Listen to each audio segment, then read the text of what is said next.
throughout Spain, really, there was a lot of excitement, but a lot of tension, really, because, of course, this is the first time that Spain has won a World Cup in by the women's team.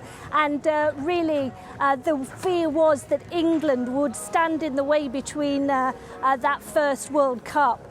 We remember, of course, in the Euros that England knocked Spain out at the quarter-final level.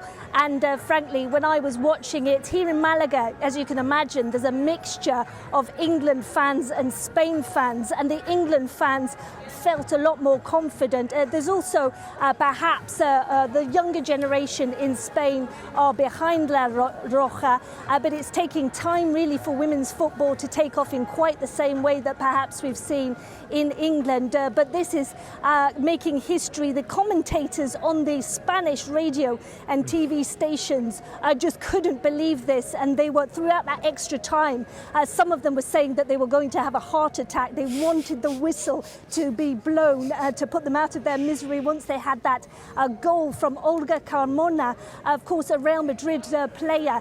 They have tasted quite a lot of glory in the domestic league. The Spanish domestic league is pretty strong, and a lot of the players on the pitch were, of course, Barcelona players who took the European Champions League just a couple of months ago.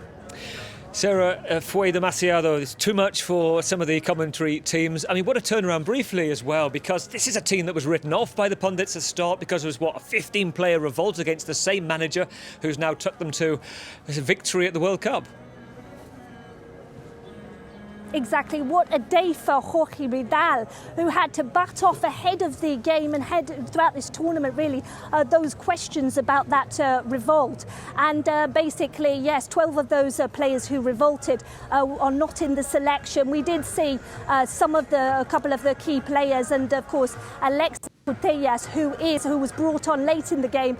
She is the Ballon d'Or global, the winner of that Ballon d'Or, and one of the best players. There were some top players from the elite teams in Spain, and of course that was absolutely crucial for this historic victory.